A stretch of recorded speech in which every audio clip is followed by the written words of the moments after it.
ఆయన చేతిలో ఉన్నది. ఏం చేస్తాడంట? తన కళ్ళమును బాగుగా శుభ్రమ చేసి గోధుమలను పొట్టులో పోసి ఆరని అగ్నితో పొట్టును కాల్చివేయనని చెప్పారు. జాగ్రత్తగా వినండి. ఇప్పుడు ఈ మానవులందరినీ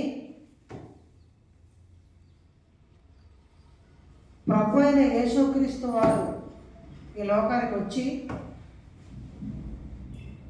వీరందరినీ వ్యవసాయం చేస్తున్నాడు. ఆయన వీరందరినీ వ్యవసాయం చేస్తున్నాడు. ప్రతి ఒక్క మొక్కను సంరక్షించి పోషిస్తున్నాడు. ప్రతి మొక్కకు కావలసినటువంటి పోషకాలను అందిస్తున్నాడు. అహర్నిశలు కష్టపడుతున్నాడు. ఆయన రాకముందే బాప్తిస్మమిచ్చి యోహాను ద్వారా ఒక మంచి సందేశాన్ని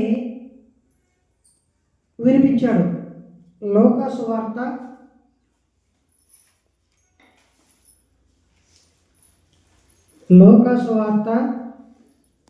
3వ అధ్యాయం 6వ వచనంలో చూడండి. ప్రభు మార్గము సిద్ధపరచుడి, ఆయన త్రోవలు సరళము చేయుడి, ప్రతి పల్లము పూడ్చబడును. చూడండి, ఆయన ఈ లోకానికి వచ్చి వ్యవసాయము చేయటం కొరకు ఏం చేశాడు? ప్రతి పల్లం పూర్తి చేశాడు. పల్లంలో మొక్క బ్రతుకుతుందా? బ్రతికిద్దా? బ్రతకతో.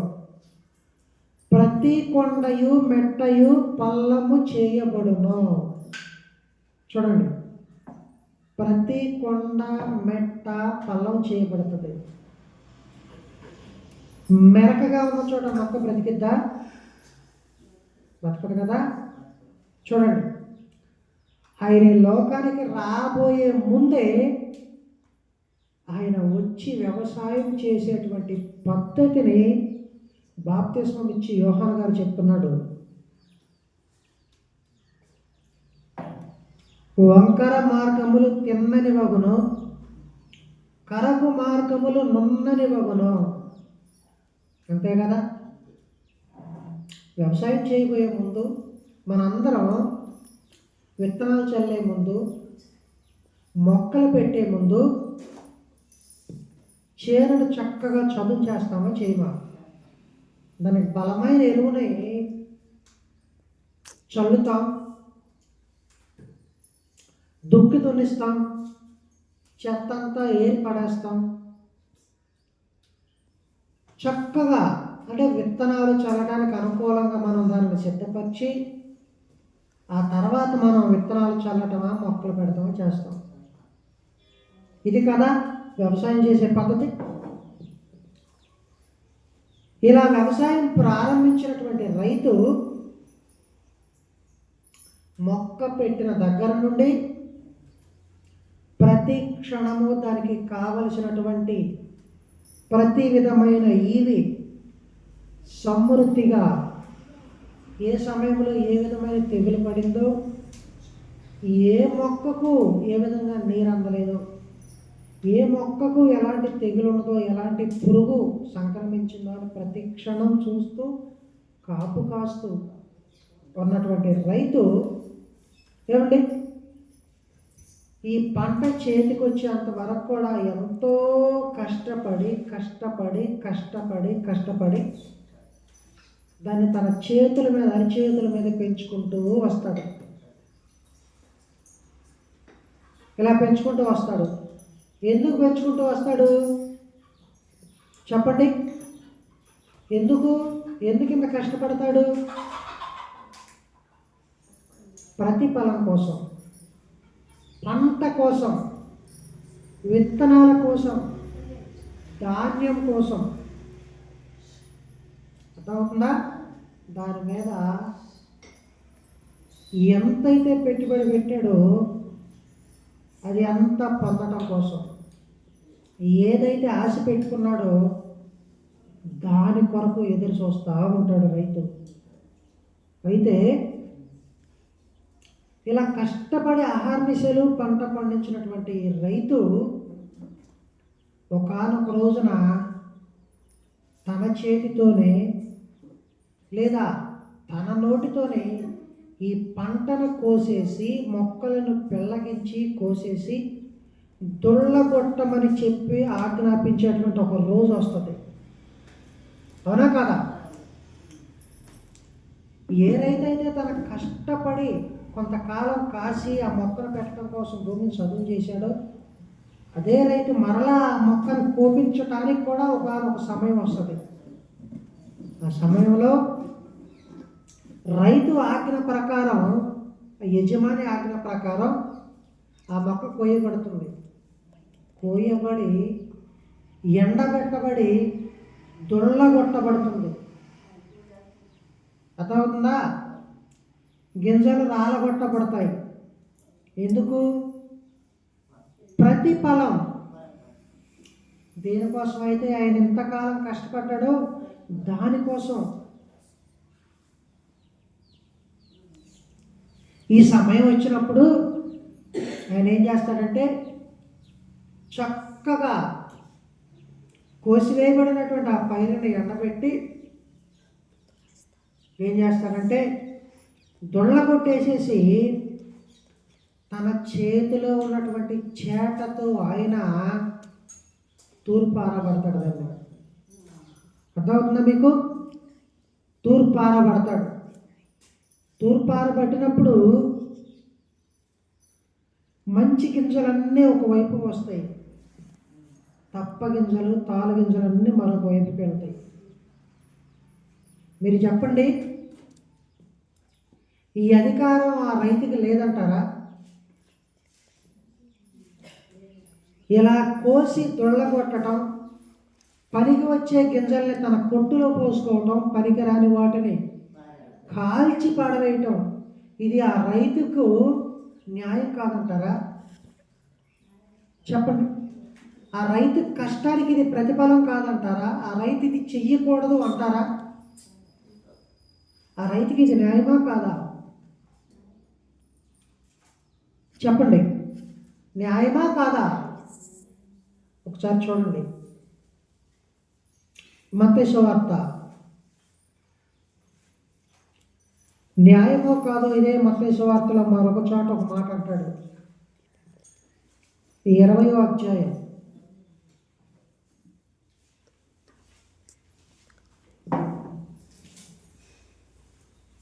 15వ వచనం, నాకిష్టం వచ్చినట్లు నా సొంత సొమ్ముతో చేయుట న్యాయమా కాదా అంటాడు. నాకిష్టం వచ్చినట్టు నా సొంత సొమ్ముతో చేయటం న్యాయమా కాదా ప్రశ్నిస్తున్నాడు. న్యాయమా కాదా? ఇప్పుడు తను కష్టపడ్డాడు, అహర్నిశలో కష్టపడ్డాడు, పంటకాలం వచ్చింది, ఎదురు చూసినందుకు గాను కోసేశాడు, దొళ్ళగొట్టాడు, దొళ్ళగొట్టి తూర్పార పడుతున్నాడు. ప్రతి రైతు చేసే పనిది, ప్రతి వ్యవసాయం చేసేటువంటి రైతు చేసే పనిది. పనికి మారిన ప్రతి గింజను ఆరని అగ్నిలో పోసి పొట్టుగులాగా కాల్చి పడేయటం ప్రతి రైతుకు న్యాయమైనదే. ప్రతి రైతు చేయవలసినటువంటి పని ఇది. ఎందుకంటే ఆ రైతు కష్టం, ఆ రైతు శ్రమ, అతని పెట్టుబడి, చూడండి, అతని నిద్ర కూడా పెట్టుబడి, అతని శ్రమ పెట్టుబడి, ఎన్ని విధాలుగా పెట్టుబడులు పెడితే చివరికి ఈ పొట్టును చూశారు, ఎంత పొట్టు వచ్చింది. ఈ పొట్టును తీసుకెళ్ళి అగ్నిలో కాల్చివేయటం ఆ రైతుకు ఎంతైతే న్యాయమో ఈ లోకానికి వచ్చి ప్రతి పల్లాన్ని పూడ్చివేసి ప్రతి మెట్టను చదును చేసి ప్రతి వంకర మార్గాన్ని కరుగు చేసేసి చూడండి ప్రతి కొండను సదును చేసి వ్యవసాయం చేసినటువంటి ప్రభు అయిన యేసుక్రీస్తు వారికి అంతకంటే ఎక్కువ న్యాయం ఇది కాదని ఎవరైనా అంటారా? చెప్పండి. ఒక రైతుగా మన చేతిలో సరి అయిన చేట ఉండకపోవచ్చు, మనం సరిగ్గా దున్నగొట్టలేకపోవచ్చు, మనం తూర్పారు పట్టేటప్పుడు కొన్ని ఏమంటే తాలు కంకెలు కూడా మంచి కంకెల్లోకి వెళ్ళిపోవచ్చు. బట్ కానీ ఆయన చేతిలో ఏమన్నాడు చూసారా? ఆయన చేట ఉన్నది అన్నాడు. ఎవరి చేట? ఆయన చేట. మన చేట కాదది, ఆయన చేట. ఆయన చేట ఎలా ఉంటుంది? ఆయన చేట ఎలా ఉంటుంది చెప్పండి? ఆయన చేట ఎలా ఉంటుంది? నీలో ఒకడు నన్ను అప్పగించబోతున్నాడు, అది నాతో పాటు ఈ ముక్క ఈ పాత్రలో చేయి ముంచేవాడే అన్నాడు. చూసారా ఆయన చేట ఎంత గొప్పదో? ఆయన చేట ఎంత గొప్పదో చూసారా? ఏ ఒక్క దుర్మార్గుడు తప్పించుకోవటానికి వీల్లేదు. ఏ ఒక్క నరహంతకుడు ఆయన చేట నుండి తప్పించుకోవటానికి వీల్లేదు. ఏ పాపియు ఆయన చేట నుండి తప్పించుకోవటానికి వీల్లేదు. ఆయన ఒక న్యాయాధిపతిగా రాబోతున్నాడు. ఆయన ఒక జడ్జిగా రాబోతున్నాడు. లోకానికి తీర్పు తీర్చటానికి రాబోతున్నాడు. ఆయన కంటే న్యాయాధిపతి ప్రపంచంలో ఎవడు లేడు. ఆయన కంటే తీర్పు తీర్చేవాడు ఈ ప్రపంచంలో ఎవడు కూడా లేడు. ఆయన తీర్పు తీర్చితే అర్థమవుతుందా ఎలా ఉంటుంది? చెప్తున్నాడు ఆయన చేట ఆయన చేతిలో ఉన్నది. ఎందుకు ఎందుకు అంత కరాఖండిగా మాట ఎందుకు చెప్తున్నాడు? ఆయన చేట ఆయన చేతిలో. నీలో పరిశుద్ధాత్మను పంపించాడయ్యా. నీకు అగ్నితో బాప్తిసం ఇచ్చాడు, పరిశుద్ధాత్మతో బాప్తిసం ఇచ్చాడు. ఎందుకు పరిశుద్ధాత్మ నీలోకి పంపించాడంటే నువ్వు పరిశుద్ధపరచబడటం కొరకు, నువ్వు పరిశుద్ధులుగా మారటం కొరకు. అర్థమవుతుందా? మహాకాశాలు పట్టనటువంటి దేవుడు నీలో ఉండాలంటే ముందు నువ్వు ఏమంటారు, అది నీ హృదయం లోపల కొంచెం స్థానభ్రంశం చెందాలి. నువ్వు అది నీ వల్ల కాదు, మన వల్ల కాదు. అది ఆ పంట పండించడం, ఆ కష్టపడటం, ఆ సేద్యం చేయడం మన వల్ల కాదు. అందుకని ఆయన వచ్చి ఏం చేశాడంటే ఈ మానవాళ్ళని అందరినీ ఆయన సేద్యం చేశాడు. ఎంత చక్కగా సేద్యం చేశాడంటే ప్రతి మొక్కకి ఏ తెగులు, ఏ చిన్న మొక్క కూడా ఆయన కంటి చూపు నుంచి మిస్ అవ్వకుండా ప్రతి మొక్కలోకి నీరు పుష్కలంగా అందునట్లు, మందు పుష్కలంగా అందునట్లు చక్కగా కాపు కాశాడు.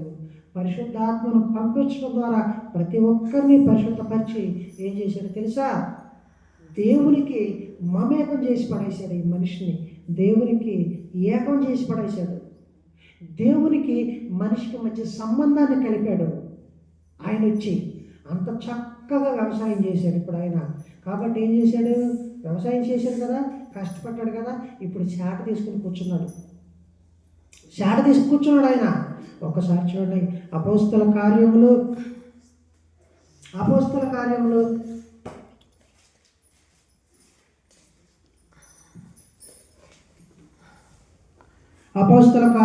17వ అధ్యాయం 31వ వచనం. ఎందుకనగా తాను నియమించిన మనుష్యుని చేత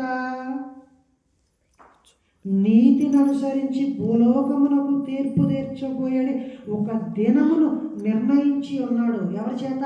తాను నియమించిన మనుషుని చేత. ఎవరు? దేవుడు. దేవుడు ఎవరు నియమించాడు? ప్రభువైన యేసుక్రీస్తు వారిని నియమించాడు.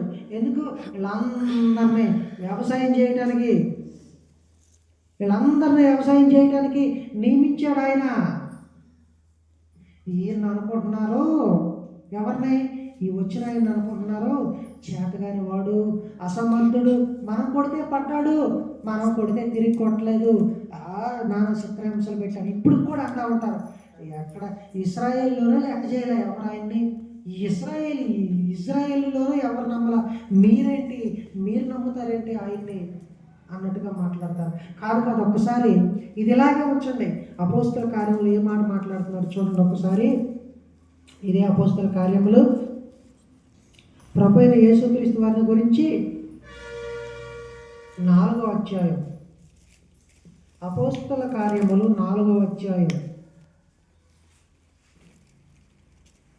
25-26 వచనాలు చూస్తే, అన్యజనులు ఎలా అల్లరి చేసిరి, ప్రజలు ఎందుకు వ్యర్థమైన ఆలోచనలు పెట్టుకుని. చూసారా, ప్రజలు ఎందుకు వ్యర్థంగా ఆలోచిస్తున్నారు, అన్యజనులు ఎందుకు అల్లరి చేస్తున్నారు.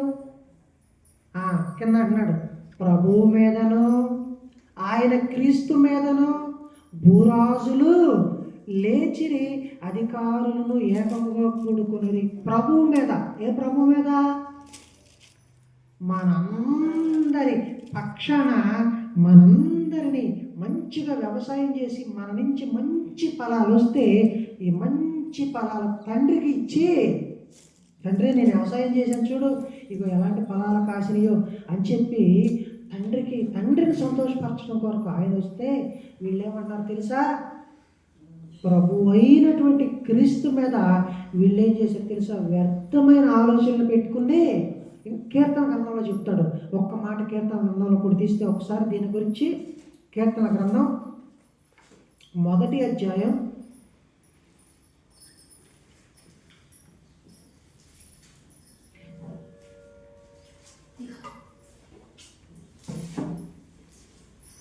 1వ అధ్యాయం. అన్యజనులు ఎలా అల్లరి రేపుచున్నారు, 2వ అధ్యాయం, క్షమించండి. జనములు ఎలా వ్యర్థమైన దానిని తలంచుచున్నవి, 3వ వచనం. భూరాజులు యెహోవాకును ఆయన అభిషిక్తునికి విరోధముగా నిలవబడుచున్నారు, ఏలికలు ఏకీభవించి ఆలోచన చేయుచున్నారు. ఎవరి మీద? ప్రభు అయిన క్రీస్తు మీద. అప్పుడు అంటున్నాడు, ఆకాశమందు ఆసీనుడగు వాడు నవ్వుచున్నాడు, ప్రభు వారిని చూసి అపహాసించుచున్నాడు. ఏంటట? ఆకాశమందు ఆసీనుడగు వాడు నవ్వుచున్నాడు. ఈ దిక్కు మాలినటువంటి దీనవస్థ కలిగినటువంటి ఈ మనుషులందరినీ పరిశుద్ధులుగా తీర్చడం కోసం ఆయన వచ్చి ఏ ఒక్కరిని వదిలిపెట్టకుండా ఆయన వీరందరినీ వ్యవసాయం చేస్తుంటే వీళ్ళంటున్నారు ఆయన మీద వ్యర్థమైన ఆలోచనలు పెట్టుకుంటున్నారు. అందుకే దేవుడు అంటున్నాడు, నవ్వుతున్నాడు పైనుంచి వారిని చూసి, ఏంట్రా ఏంటి మీరు చంపేశాం అనుకుంటున్నారా ఆయన్ని? నేను 3వ రోజున తిరిగి లేపుతాం చూడండి అన్నాడు. ఆశ్చర్యకరంగా లేపాడు 3వ రోజున తిరిగి. రండి అపోస్తల కార్యములు, ఇందాక తీసిన అపోస్తల కార్యములు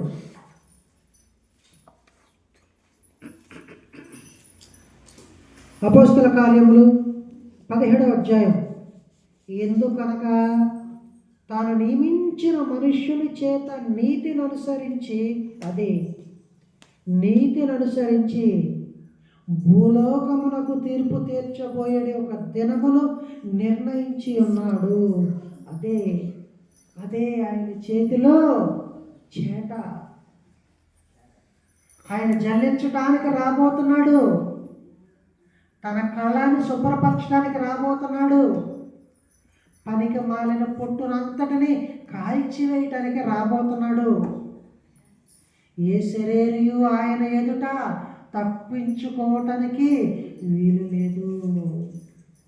ఏమండి, మలాకి గ్రంథంలో అంటాడు, మలాకి భక్తుడు, ఆయన కంసాలి అగ్ని వంటి వాడు, సాకలి వారి సబ్బు లాంటి వాడు, ఆయన అగుపడగా ఎవరు ఓర్వగలరు? ఆయన వచ్చు దినమున ఎవరు సహించగలరు? ఏమండి, నిజంగా మొదటి రాకడలో చంపేశారు, ఆయన్ని చంపేశారు. ఇప్పుడు రాబోతున్నాడు చూడండి. ఎవరు సహించగలుగుతారు? మమ్మల్ని కాపాడండి అని చెప్పి కొండల కిందకి, మెట్టల కిందకి, పర్వతముల కిందకి పరిగెత్తుతారు. అలా పరిగెత్తిన ఆయన దృష్టి నుంచి ఏ ఒక్కడు తప్పించుకోవటానికి వీలు లేదు. ఎందుకంటే చెరగటం ఆయనకి బాగా తెలుసు. మనలాంటి రైతు కదా ఆయన, మనలాంటి రైతు కదా ఆయన. ఎలా వ్యవసాయం చేయాలో తెలుసు. వ్యవసాయం చేశాడు ఆయన. ప్రతి ఒక్కరిని వ్యవసాయం చేశాడు. చూడండి, ఇక్కడే అంటున్నాడు 30వ వచనం, 17వ అధ్యాయం 30వ వచనంలో, ఆజ్ఞాన కాలములను ఒకవేళ ఇప్పటికీ నువ్వు ఇంకా అజ్ఞాన కాలంలో ఉన్నావేమో, ఇప్పుడైనా మార్చుకో. ఇది నీకు జ్ఞానం కలిగిన కాలం అవుతుంది. లేదా ఏమవుతుందో తెలుసా? జల్లించడానికి రాబోతున్నాడు. ఆ అజ్ఞాన కాలములను దేవుడు చూసి చూడనట్టుగా ఉండెను. ఇప్పుడైతే అంతటా అందరూ మారు మనసు పొందాలి. అందరూ ఇశ్రాయేలు జాతి మాత్రమే కాదు, కేవలం యూదులే కాదు, ఇశ్రాయేలీయులే కాదు, యెరూషలేము కాపురస్తులే కాదు, అందరూ అంతటా మారు మనసు పొందాలి. అందరినీ వ్యవసాయం చేయటానికి, పరిపాలించడానికి వచ్చాడు ఆయన. అందరినీ వ్యవసాయం చేశాడు ఆయన. వెళ్ళిపోయాడు. తీర్పు తీర్చబోయే ఒక దినం ఉంది. ఆ రోజున నీతిని నిర్ణయించి, నీతిని బట్టి తీర్పు తీర్చడానికి ఆయన రాబోతున్నాడు. ఆయన చేట జల్లించేటప్పుడు గింజ మంచి గింజల్లో పడుతుందా, తాళ గింజల్లోకి వెళ్ళిపోతుందా? గాలికి కొట్టుకుని పోయిద్దా, మంచి గింజల్లో పడదా? మంచి గింజల్లో పడి ఏమండి కొట్టులో కూర్చోబడుతుందా? లేకపోతే పనికి మాలిన తాళ గింజల్లోకి వెళ్ళిపోయి అగ్ని చేత కాల్చివేయబడుతుందా? ఆయన కంటే చెరగగలిగిన వాడు, ఆయన కంటే చేటను ఉపయోగించగలిగిన వాడు ఇంకా ఎవ్వరు లేరు. కాబట్టి ప్రతి మనిషిని జల్లించడానికి ఆయన వస్తున్నాడు. వేగిరమే సిద్ధపడాలి, వేగిరమే త్వరపడాలి. ఎట్లా ఉంటాం మనం? అక్కడ ఉంటామా, తేలిపోతామా? జ్ఞాపకం చేసుకోండి. ప్రతి మనిషికి తీర్పు తీర్చడానికి ఆయన వస్తున్నాడు. జ్ఞాపకం చేసుకోండి. మనం కాల్చబడకుండా ఉండాలి అంటే, మనం తీర్పు తీర్చబడకుండా ఉండాలి అంటే, ఇదే మనకి మంచి సమయం, ఇదే మంచి తరుణం, ఇది అనుకూల సమయం. ఈ సమయంలో మనం మార్చుకున్నామా సరే, లేదంటే జల్లించడానికి రాకపోతున్నాడు. ఖచ్చితంగా ఆయన చేతిలో ఆరని అగ్నితో కాల్చివేయబడక తప్పదు. కళ్ళు మూసుకొని ప్రార్థన చేసుకుందాం.